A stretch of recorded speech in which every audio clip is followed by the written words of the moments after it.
What would actually happen if all of the players from Squid Game Season 1 were added to later seasons? On one hand, the players in Season 1 are much more vicious than the players in Season 2 and Season 3. But on the other hand, the games in Season 2 and Season 3 are much more brutal. So there's no telling what could happen. How will the new character dynamics change things? Will Season 2 and Season 3 players be able to compete with Season 1 players? Will Season 1 players be able to adapt to the new set of games?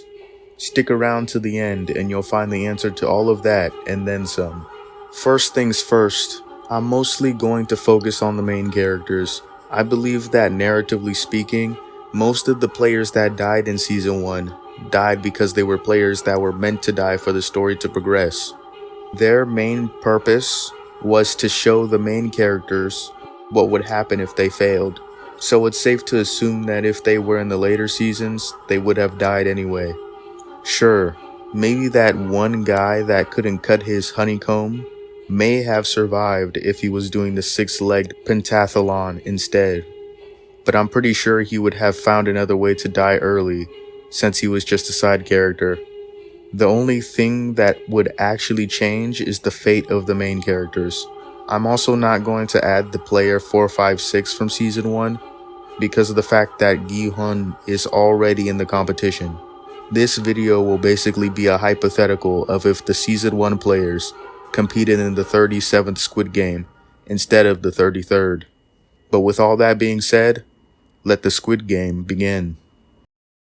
Everything with the invitation process goes about the same, with everyone getting approached by the recruiter and given an offer they can't refuse, but just with more players.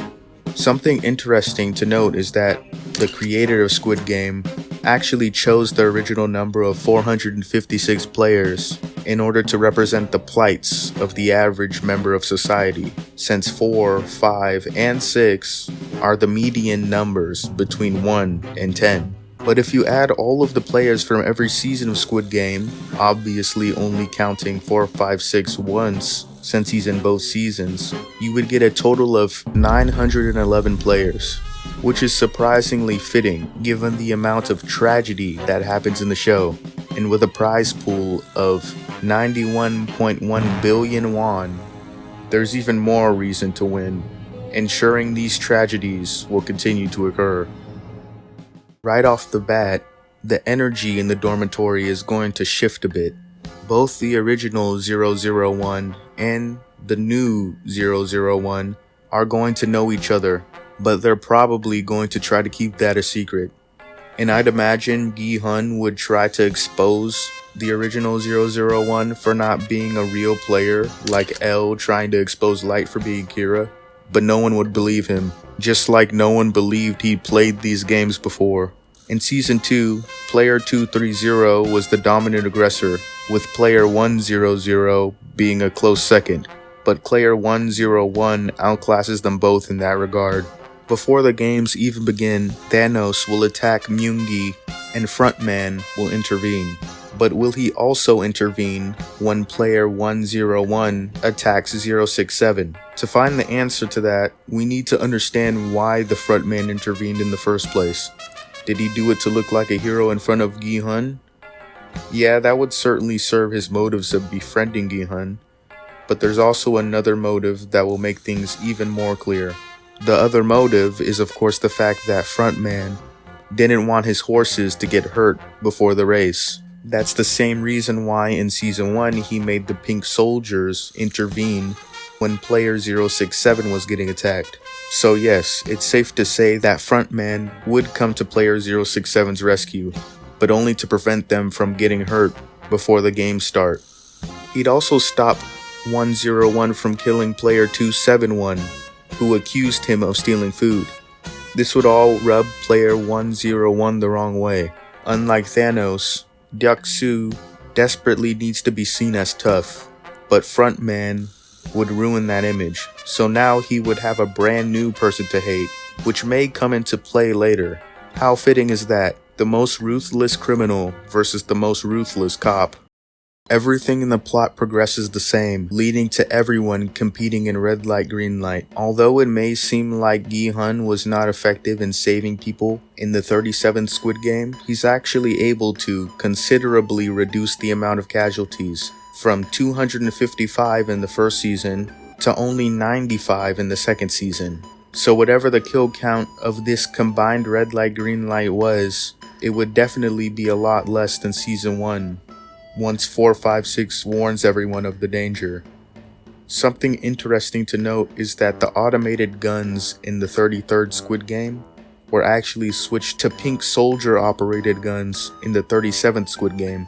This probably wouldn't change much unless one of the soldiers wanted to save a player like 095 did, but that's unlikely. Red light, green light will traumatize everyone so much that they want to leave. Luckily for them, the 37th Squid Game allows everyone to vote every round. Unfortunately for them, most people will vote to stay in because of the fact that most of their debts will not be able to be paid off. Funnily enough, since 456 saved so many people, he would actually contribute to people not wanting to leave since the prize pool wouldn't be high enough, which is reinforced by the Season 1 players ending up coming back to the Squid Game even after they witnessed many people die. Something important to point out is that the voting probably won't change anything meaningful, at least not until the end, since the whole point of the voting process is to show that mankind will never make the right decisions when money's involved, and that realistically won't be disproven until the more greedy players are eliminated. The Six-Legged Pentathlon would force every player to get into groups of 6. The only difference now is that there are different players to choose from for our main characters. The reality that the tug-of-war selection proves is that most people are going to pick people they know the most. Of course, this is no secret since the games are specifically designed this way.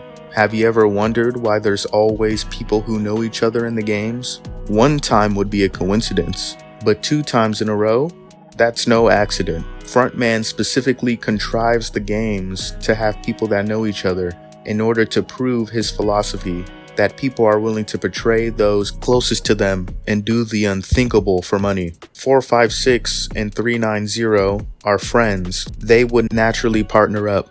Then 456 would grab 218 since they're childhood friends. But given 218's newfound mentor relationship with 199, 199 would eventually become the next member.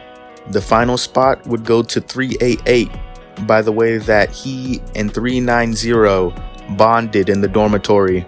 This cuts frontman and 222 out of the picture because 456 doesn't know them that much, and 067 and the original 001 are out because gi-hun doesn't trust them as much as the others. We know that 067 will end up partnering with frontman after seeing how much 101 hates him. After all, the entire reason she joined the team in season 1 was to protect herself against 101, and partnering with frontman would help her do that. In need of more members, 067 will once again pick 240 like she did in season 1. I also believe that somehow player 222 will end up joining this group given frontman's backstory.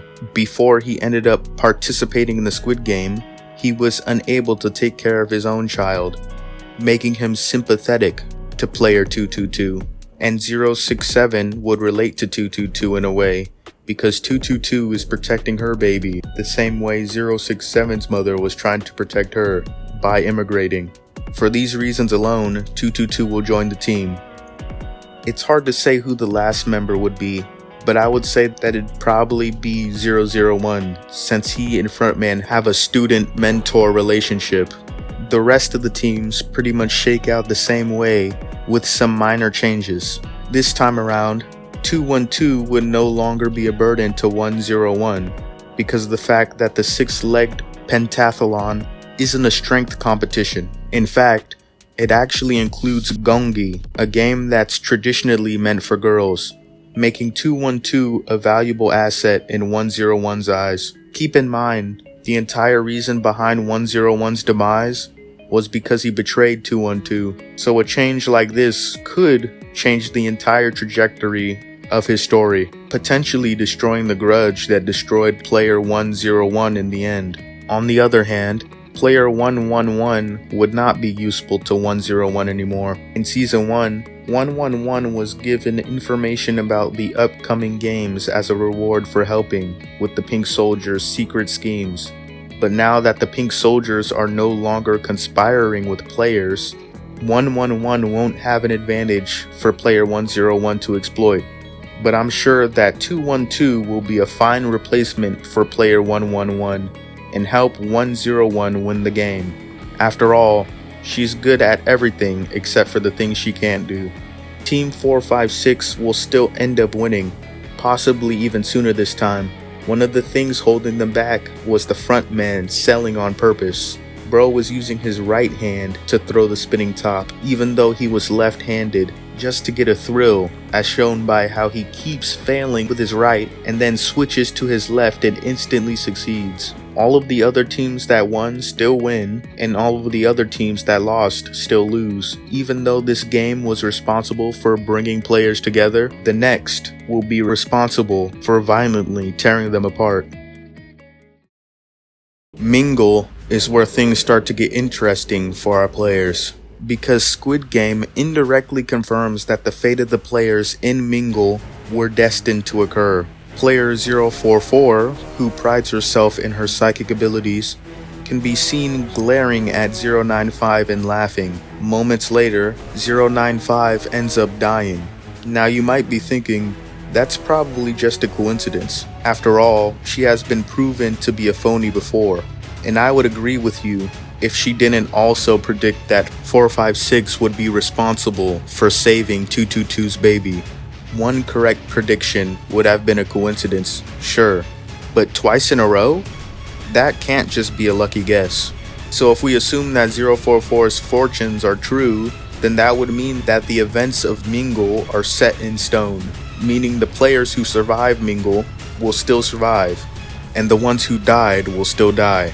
The only thing that will be different is the fate of the Season 1 players, but we can deduce this easily, because there are some facts that we can use to figure out who would make it out in the end. For starters, anyone who is slow isn't making it out alive, so 001 is cooked.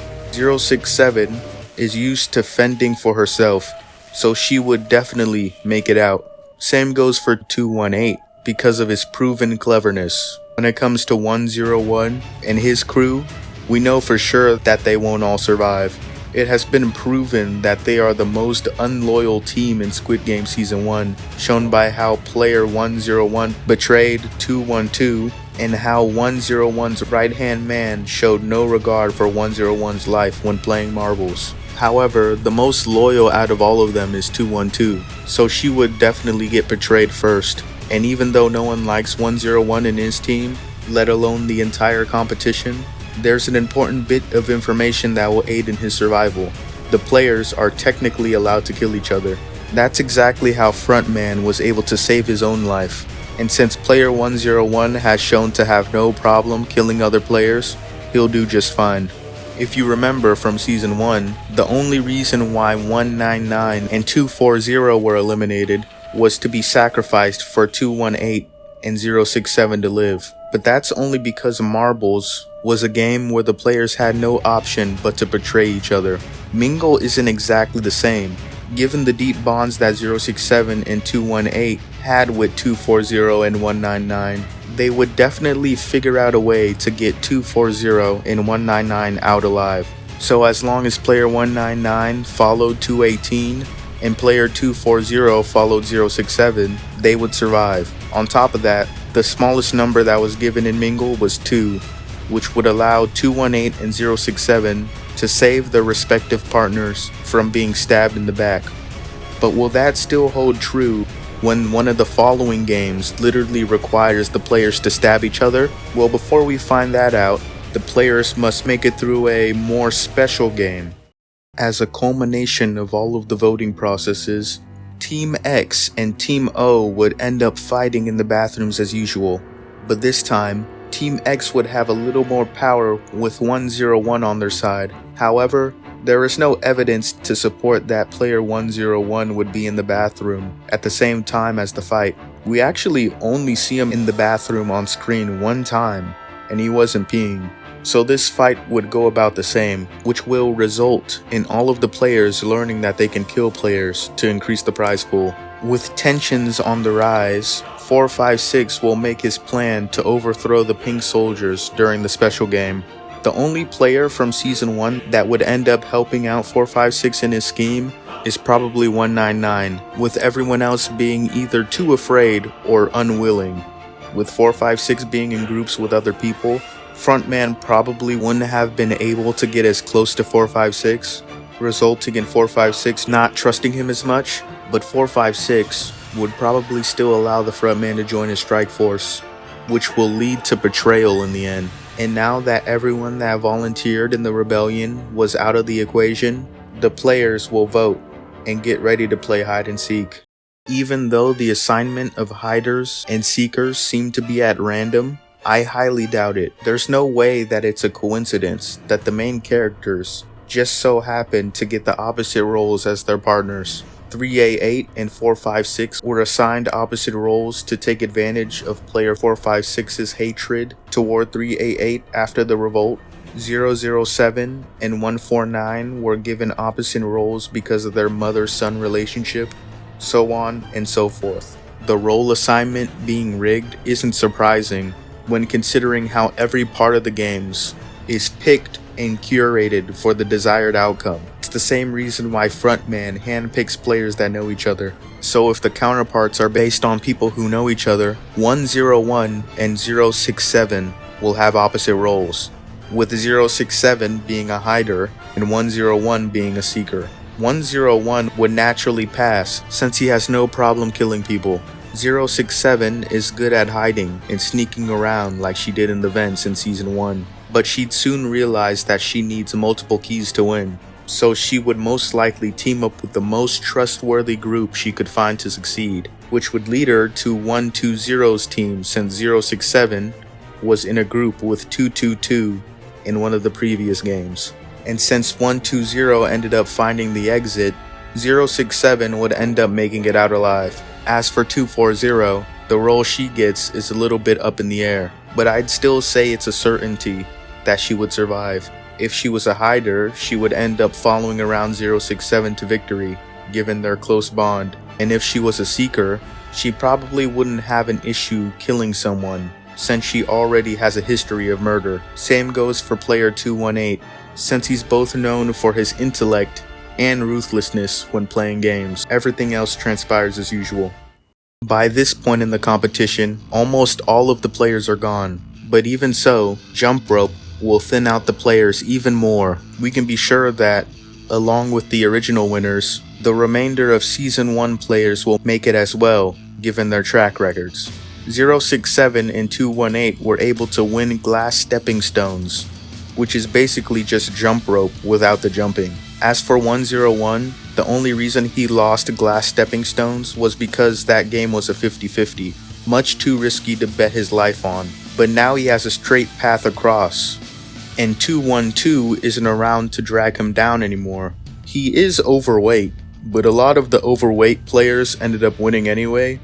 Even if player 101 started to get tired, he'd probably just start pushing people out of the way, the same way that he did in glass stepping stones. When it comes to 240, there's really no reason why she shouldn't win. She's not injured, overweight, or anything else, so she would do just fine. One thing that would change, however, is that 067 would be watching alongside 456 as 222 sacrifices herself for her baby, in the same way that 067's mother sacrificed herself for 067. Now that the finalists have all gathered in the dormitory, they will start to eat with the forks, knives, and spoons provided by the Squid Game staff, and then everyone will be informed about the last game. This will result in everyone predetermining who would vote for what. With only 13 players left, a fitting number for the occasion, 7 of the remaining players will choose to play the next game. Given the amount of money already available, 067 and 218 will vote to end the games, since there is now more than enough money for player 067 to help her family, and for player 218 to turn his life around. None of them have shown traits of being greedy enough to do something as selfish as continuing the games, and only ever did what they had to do. The closest 218 ever got to doing something that would be perceived as selfish was killing 067, but that's only because she was close to dying anyway. So he had to finish her off while he still could, or else no one was making it out with the money. But now there is a possibility for all of the finalists to leave with enough money to completely change their lives. Also, 218 is a skilled businessman and would know that the little bit of extra money they would get for making it out of the last game wouldn't be worth dying for. So 218 would most likely join 067, resulting in a total of 5 players voting to end the games so that they can make it out with their money. And of course the new player 222 would be the one abstainee, since she's just a baby. Meanwhile, after pushing 456 to the point where he actually killed someone, the front man will invite 456 to his quarters and give him an offer that will finally transform 456 beyond the point of no return. The front man will tell 456 that if he wants to make it out with the baby, he has to use front man's knife to kill everyone who voted for the games to continue, since everyone was fast asleep from drinking and eating. This talk would weigh heavily on 456's mind as he contemplates whether or not he should do the unthinkable to save the life of an innocent child. But before he can do anything, he returns to the dormitory to see all of the yes voters already dead. Knowing that all of the people voting for the games to continue were in a vulnerable state, player 218 would know what he had to do to guarantee survival. And luckily for him, the Squid Game staff were kind enough to provide knives for dinner. Not only would killing the yes voters increase the prize pool, it would ensure that the remainder of the no voters would win the vote to leave. This action is completely in 218's character, since doing what he had to do to ensure survival and the money is exactly what he did in Season 1 when he killed 067.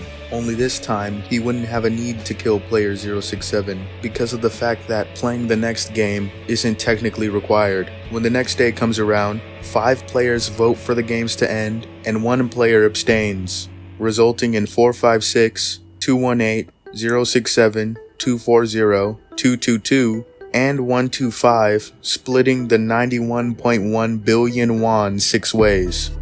And with that, 456 keeps his morality, everyone lives happily ever after, and the 37th Squid Game comes to an end. Thanks for watching.